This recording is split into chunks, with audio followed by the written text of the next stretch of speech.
Oh, there you are. Welcome back. It's been 15 long months since we're here.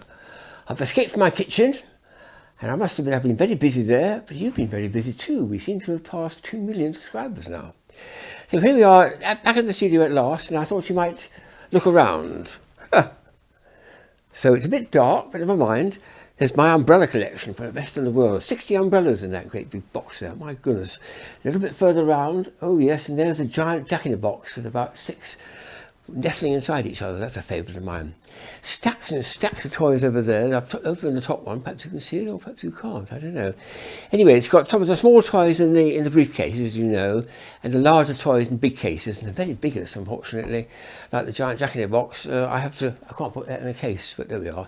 Flowers, yes, joke flowers. There's a daffodil there, which is absolutely charming. Do you remember that? The flower. It opens and closes as if it's throwing kisses at you. Wonderful stuff. Around here we've got, oh goodness me, we've got some of the box toys which I don't use so much nowadays. I used to do them at kids' parties, but it's one of those things that passes a bit. And around there, oh goodness me, yes, I've got some of the very small little wind-ups which I absolutely adore. That's part of my favourite collection, I think. But then over here, oh yes, look, we've got whistles. I always have to keep the whistle in one place. And optical toys, I think, is probably the all-time favourite of my toys. I've got them in 3 cases over there, the red ones. Starting off with Terry Pope's wonderful pseudoscope and the rest of it. That's what, yes, the opticals are particularly good. I've got a few musical toys, and oh goodness me, sitting there is one of those Rubik cubes, which turns into a box and then changes and solves itself. Do you remember it? Automatically, yes. And so we go round and round. We've got more around there. Wheeled toys, of course. I think we've got plenty of those. I sit them over there. And most of the rest, I would say, is in not alphabetical order, but in chronological order. So the cases say something like 1987, Part 1, second best, January to July, that sort of thing. And there's lots and lots and lots. Well, there's 91 of those, of course.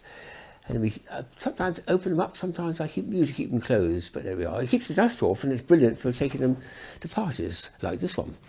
So we're going around and around. We've got here some of the giant kites I used to use. We can't use them. Well, we might later on, perhaps in summertime, have a go flying some of those extraordinary fishes, which do wonderful things in the air. Outdoor toys, big collection of frisbees I've never really shown. Can you see a big bag over there full of frisbees? Weird ones too, which play tunes and have sails on them and all sorts of bizarre things. So there's definitely something there for me to exploit. So lots and lots to show you, but we better get started, I think, don't you? So I better sit myself down and see if we can run through a few, just to interest you.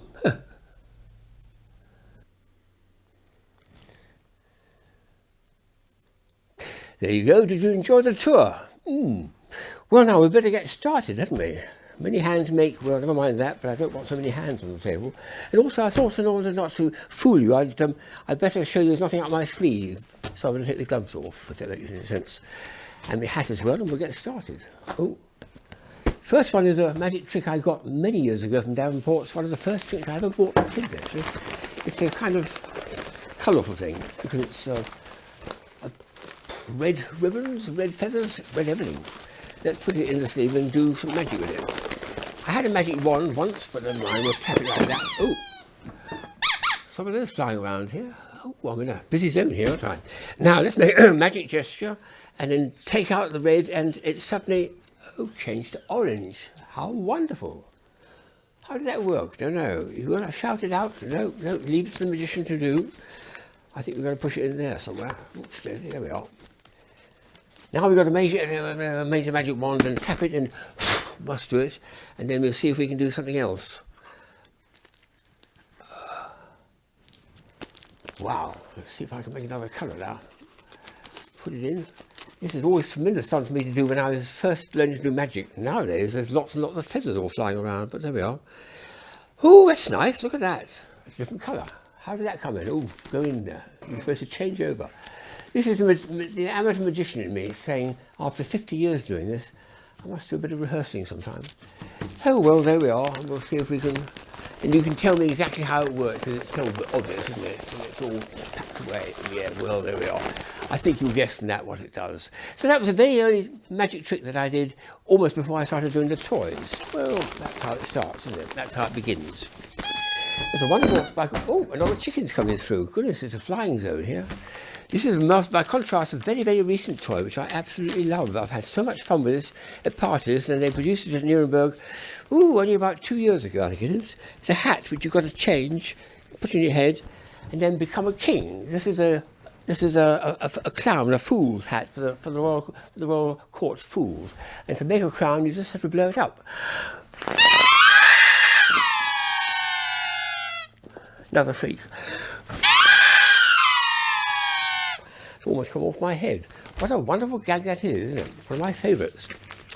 Then there's loads of umbrellas, but I just wanted to show 3 of them, which I think are particularly nice ones. This is a big, big surprise when I saw it. It looks like an ordinary umbrella for small kids, probably girls because it's pink and research. But look at this. This is brilliant. Absolutely lovely idea. Because there's the dancer, and it's actually supposed to be her ballerina skirt reaching out. That's very nicely done. I think that's a beautiful idea for a small kid to have as their umbrella, don't you think? And then there's another one here, which is just a silly one. It's only made of paper too, so it won't do very well. But it's got cardboard struts in it underneath there, look steady, like that. And of course, it's got a silly thing on top. Can't resist doing. And that's all it does. Good stuff. And the last one is a bit of fun I had. This is about 40 years ago, with a full-size umbrella and a model one, which is from somewhere else.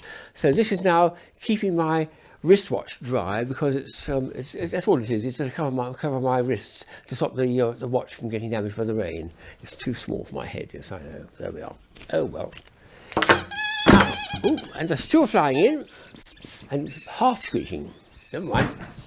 This is a favourite item which I picked up via an American friend of dollar bills. Look at this. Extraordinary. Yes, you can get this from Washington, D.C., from the Treasury Department, and it's real. They're real notes. They make them in stacks of 20,000, I worked out, in a great stack, and then they get a guillotine and go chop, chop, chop, chop, chop, chop, chop, chop, chop. So those aren't in consecutive orders, but they are if you're looking down in a stack of 20,000 pieces. $1 notes, take them into the shop, and when the guy behind the counter says, that'll be $3.75, please, sir, you say, fine, can I borrow a pair of scissors? Wonderful. And the last item to show is, I think, the very first version of these spring things which I've made a long time ago. This is spectacular. You want something big, this is it. Here we go. Ooh. Oh my goodness me, the last one is one of those. Amazing stuff. So I'm starting off with a bang. Well, with a whoosh anyway.